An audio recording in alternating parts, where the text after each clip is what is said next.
하나님 말씀은 사도행전 15장입니다. 우리는 그들이 우리와 동일하게 주 예수의 은혜로 구원받는 줄을 믿노라. 사도행전 15장에는 두 가지 갈등이 나옵니다. 하나는 예루살렘에서 온 유대 그리스도인이 안디옥 이방인 그리스도인에게 모세의 법대로 할례를 받지 아니하면 능히 구원을 받지 못하리라고 말하여 모세의 율법대로 행하라고 한 것 때문에 이방인의 사도로 사역을 하고 있던 바울과 바나바와 예루살렘에서 온 유대 그리스도인 사이에서 발생한 것이었고, 다른 갈등은 바울과 바나바가 1차 선교 여행 도중에 마가 요한이 고향 예루살렘으로 훌쩍 가버렸던 그 사건에 대해서 바나바가 마가를 다시 2차 선교 여행에도 데리고 가자고 하자 바울이 이를 반대하게 되므로 바나바와 바울 사이에서 심한 의견 충돌에서 온 갈등 문제였습니다. 결론적으로 말하자면 하나는 잘 해결되어 복음의 진보를 이루었지만 다른 하나는 선교의 팀워크가 깨어져서 서로 바울과 바나바가 결별하는 일까지 벌어지게 하였습니다. 오늘의 본문은 이 두 가지 갈등과 그 갈등에 대처하는 교회 공동체의 모습을 서로 비교할 수 있도록 보여주고 있습니다. 특별히 오늘은 그 중에 복음의 진보를 이루게 되었던 첫 번째 갈등을 먼저 다루겠습니다. 모세의 법대로 할례를 받지 아니하면 능히 구원을 받지 못하리라. 이렇게 예루살렘에서 온 유대인이 안디옥 교회 성도들에게 가르치고 강요했던 것입니다. 사도행전 15장 1절로 5절에 보면 어떤 사람들이 유대로부터 내려와서 형제들을 가르치되 너희가 모세의 법대로 할례를 받지 아니하면 능히 구원을 받지 못하리라 하니 바울 및 바나바와 그들 사이에 적지 아니한 다툼과 변론이 일어난지라. 형제들이 이 문제에 대하여 바울과 바나바와 및 그 중에 몇 사람을 예루살렘에 있는 사도와 장로들에게 보내기로 작정하니라. 그들이 교회의 전송을 받고 베니게와 사마리아로 다니며 이방인들이 주께 돌아온 일을 말하여 형제들을 다 크게 기쁘게 하더라.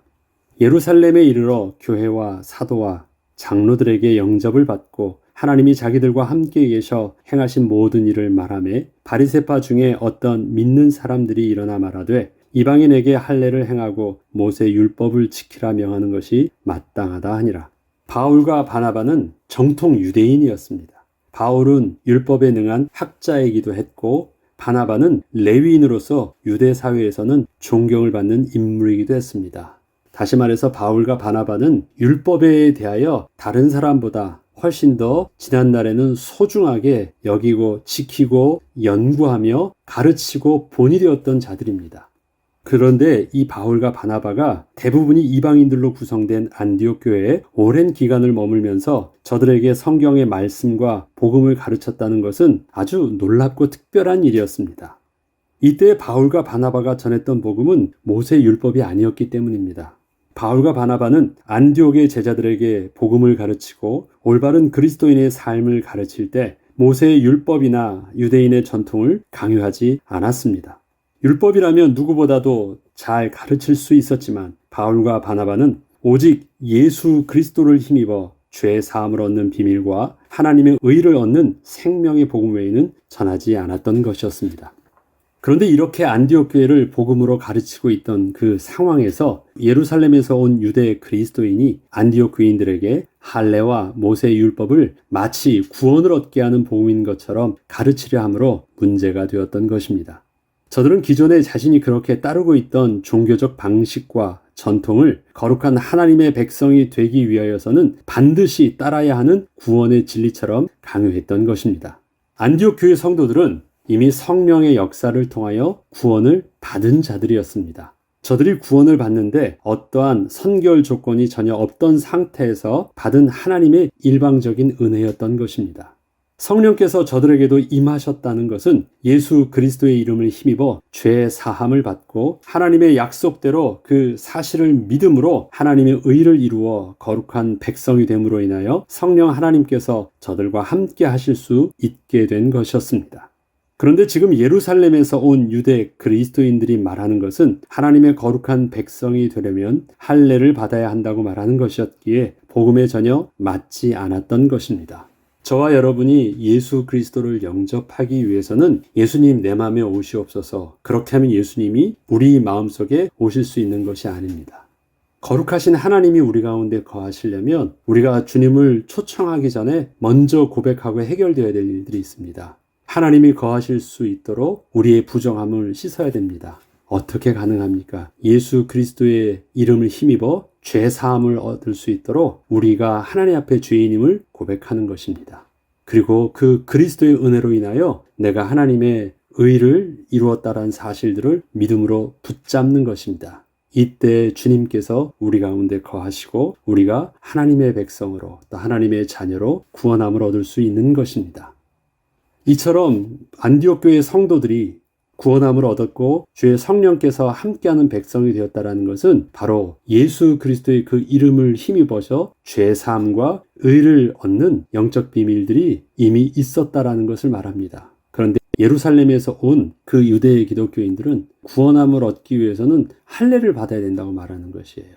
그러니까 문제가 되는 것입니다. 이거는 복음에 완전 모순된 상충된 말을 하고 있었기 때문에 그것이 문제가 된 것입니다.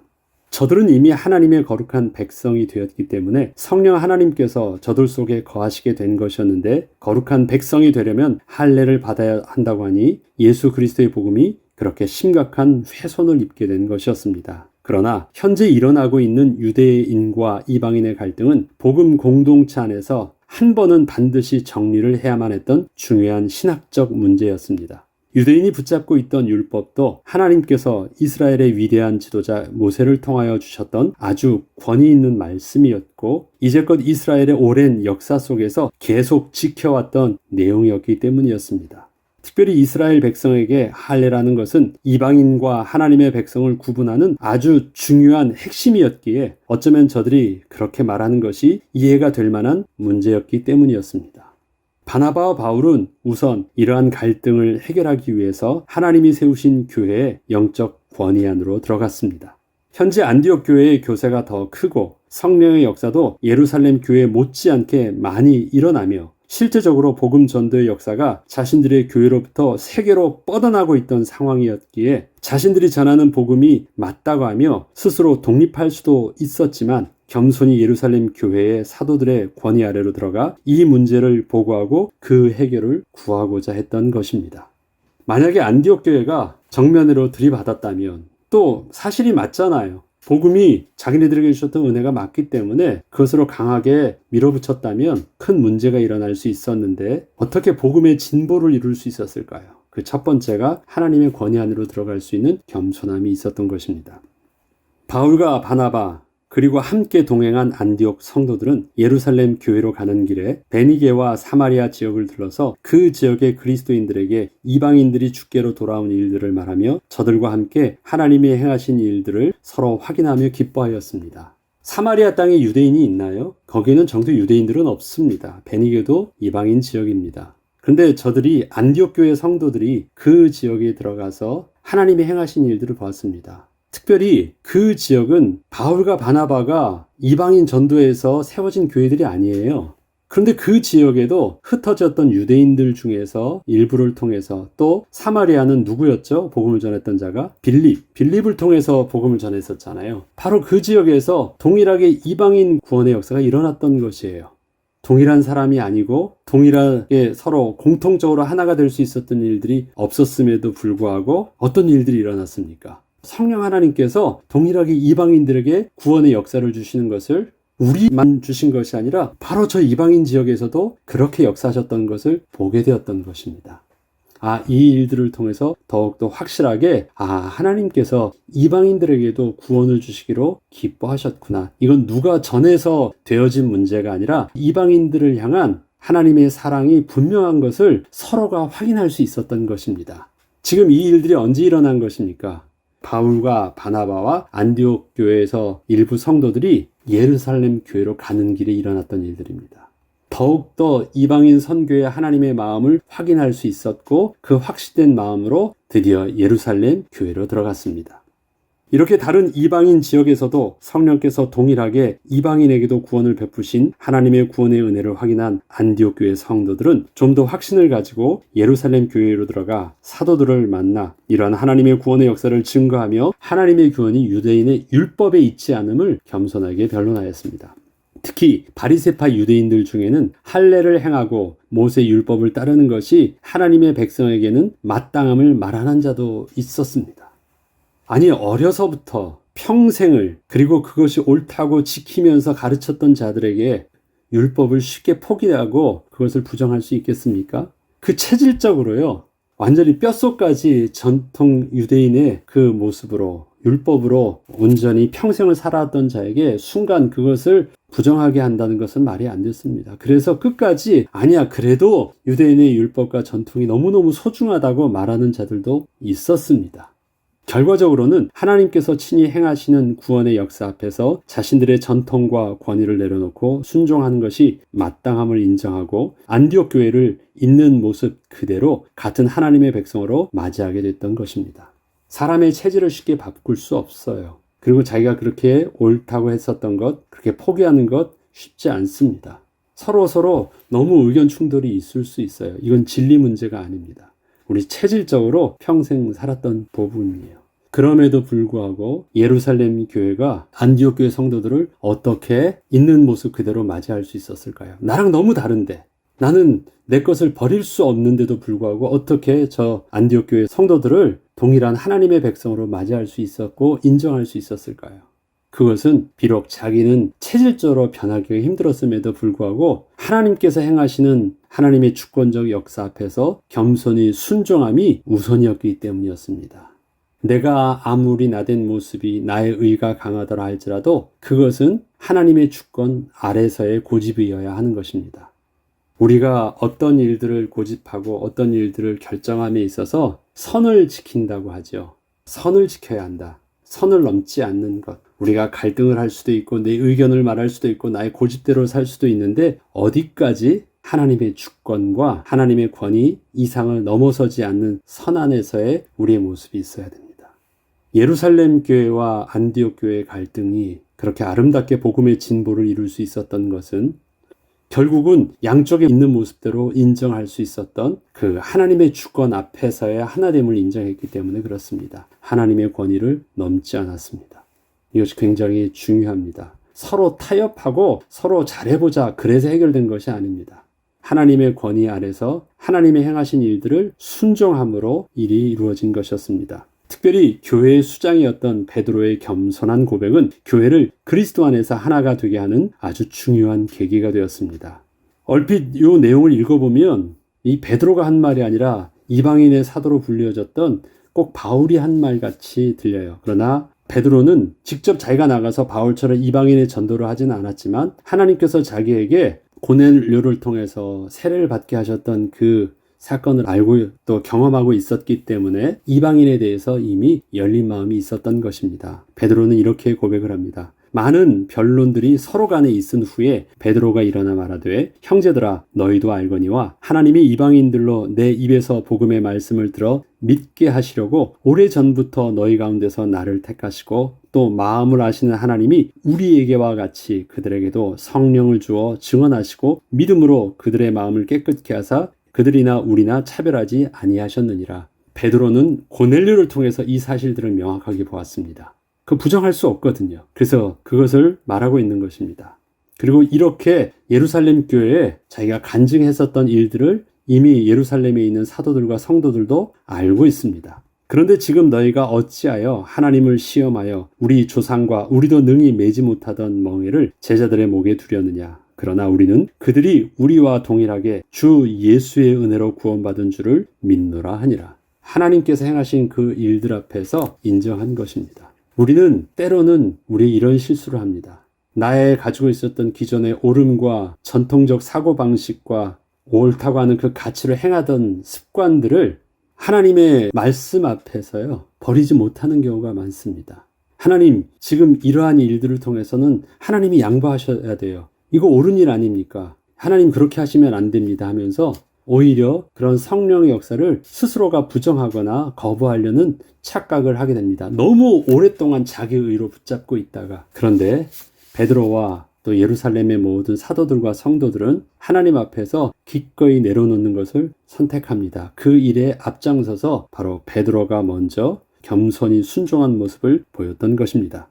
그리고 이러한 베드로의 하나님 앞에서의 순종과 겸손한 고백에 대하여 다른 사도들도 겸손히 그 결정에 순종을 하였는데, 사도 시므온은 성경의 말씀을 들어서 베드로의 결정이 하나님의 말씀 앞에서도 옳은 결정임을 확인하여 주었고, 예루살렘 교회는 마침내 이방인 그리스도인들을 저들의 있는 모습 그대로 인정하고 같은 거룩한 하나님의 백성으로 맞이하게 되었던 것입니다. 또한 율법의 문제는 구원의 문제로서가 아니라 하나님의 백성으로서 거룩과 성결된 삶의 모습을 이루기 위해서는 하나님께서 가르쳐 주신 율법도 유익한 것으로 여기고, 만약에 스스로 자신들이 율법을 따르면 삶의 유익한 모본이 될 것으로 권면하였습니다. 구원의 진리로서 율법을 권면한 것이 아니라, 강요한 것이 아니라 삶의 거룩과 성결의 모본으로서 율법이 유익함을 권면하여, 그렇게 하나님 앞에서 거룩한 백성의 삶을 스스로 원하고 율법을 순종하게 된다면 율법도 아주 유익할 것이라 말해준 것입니다. 19절로 29절에 있는 내용 중에 그 내용을 발췌해서 읽어보면 이렇습니다. 그러므로 내 의견에는 이방인 중에서 하나님께로 돌아오는 자들을 괴롭게 하지 말고, 다만 우상의 더러운 것과 음행과 목매어 죽인 것과 피를 멀리하라고 편지하는 것은 옳다. 강요하는 것이 아니라 이렇게 권면하는 것은 주 안에서 올바른 것이다. 성령과 우리는 이 요긴한 것들 외에는 아무 짐도 너에게 지우지 아니하는 것이 옳은 줄 아노라. 성령께서 우리에게 주신 말씀 속에서 율법에 대한 우리의 입장은 너에게 유익함으로 가르치는 것이지 구원의 진리로 너에게 가르치는 것은 아니다. 우상의 제물과 피에 목매어 죽인 것과 음행을 멀리할지니 이에 스스로 삼가면 잘 되리라. 이것이 너에게 유익할 것이다. 평안함을 원하노라 하였더라. 서로 이 문제를 가지고 복음의 진리인 양 서로 생명건 싸움을 하지 말라는 것입니다. 우리의 교회 안에서의 갈등 속에서 의견 충돌이 있을 수 있고 진리의 문제가 있을 수 있어요. 문제는 우리의 다름을 진리의 문제로 생명 걸고 싸우려고 하는데 문제가 생깁니다. 교회 안에서도 마찬가지예요. 체질적으로 다른 환경 속에서 자랐는데 어떻게 그 가치 기준이 가질 수 있어요? 그러나 다른 가치 기준 어느 정도로 다르냐? 이방인과 유대인처럼 완전히 극렬하게 반대가 된다 할지라도 하나님은 저들을 동일하게 구원하여 주셨잖아요. 그건 무엇입니까? 하나님이 보는 눈이 다르다는 것이에요. 하나님이 사람을 보는 눈이 우리가 서로를 보는 눈과 근본적으로 다르다는 것입니다. 우리는 하나님의 시선으로 우리의 성도들을 보아야 됩니다. 우리의 이웃을 봐야 됩니다. 그래야 하나님의 마음으로 저들에게 예수 그리스도의 생명의 복음을 전할 수 있습니다. 나의 시선으로, 나의 가치 기준으로, 나의 종교적인 나의 의를 가지고 세상을 보면 저들에게 구원함을 이룰 수 없습니다. 그것을 가르치면 그것은 오히려 하나님의 진노를 일으키는 일이 될 것입니다. 이렇게 복음과 율법의 관계를 명확하게 정리를 하게 되었을 때 이것으로 인하여 이 갈등은 오히려 큰 유익이 되었습니다. 처음에 그 시작된 유대인의 그 할례와 율법의 문제가 어쩌면 유대인과 이방인의 문제요, 예루살렘 교회와 안디옥 교회의 큰 분열로 번질 수도 있었던 문제였지만, 이렇게 은혜스럽게 해결되어 복음이 예루살렘을 넘어서 땅끝까지 증거되는 복음의 진보를 이룰 수 있었던 것은 저들의 갈등에 대한 그 해결이 하나님의 주권을 넘지 않았고 교회의 영적인 권위를 넘지 않아 사도들의 가르침 속에서 온전히 순종하였던 것이었고, 또 지도자들부터 겸손히 하나님의 말씀에 순종함으로 가능했던 일들이었습니다. 우리의 갈등과 우리의 오름은 거룩하신 하나님의 주권과 그 하나님의 말씀 앞에서 그 선을 넘지 않는 것이 너무 중요합니다. 그리고 교회의 그 권위 아래 먼저 순종하는 것이 너무 중요합니다. 앞서 말씀드렸듯이 안디옥 교회는 분명히 예루살렘 교회보다 당시 그 상황에서 본다면 교세가 훨씬 더 컸습니다. 그리고 성령의 역사도 계속해서 불릴 듯 일어나고 있었던 교회였습니다. 이에 반해서 예루살렘 교회는 이제 이름만 남아있는 교회처럼 그렇게 많이 위축된 교회의 모습이었습니다. 그렇지만 안디옥 교회가 하나님의 앞서 세우신 영적 권위 아래 예루살렘 교회에 가서 순종하였고, 하나님의 말씀과 그 권위 앞에 내려놓고 자신의 문제를 내려놓았을 때 이것이 바로 하나님이 기뻐하시는 복음의 진보를 이룰 수 있었고, 그 영적인 권위와 또 말씀의 기준 앞에서 복음은 더욱더 평안하게 확장되게 유익하게 넘어갈 수 있었던 것이었습니다. 우리에게 삶의 문제가 있을 수 있습니다. 갈등이 있을 수 있습니다. 어떻게 해결될까요? 그것이 바로 영적인 권위 앞에 우리가 내려놓는 것입니다. 사람에게 순종하는 것이 아닙니다. 하나님의 권위 앞에서 하나님의 말씀과 하나님의 주권과 하나님이 그렇게 세우신 영적인 권위 앞에 우리가 겸손히 내려놓을 때 하나님은 우리를 통해서 또 올바로 성령의 인도함 받게 하여 주실 것입니다. 오늘은 갈등의 첫 번째를 했고 내일은 갈등의 두 번째 문제를 통해서 또 우리가 하나님 앞에서 어떻게 성령의 인도함을 받아야 하는지를 또 계속해서 또 말씀을 통해서 나누도록 하겠습니다. 기도하겠습니다.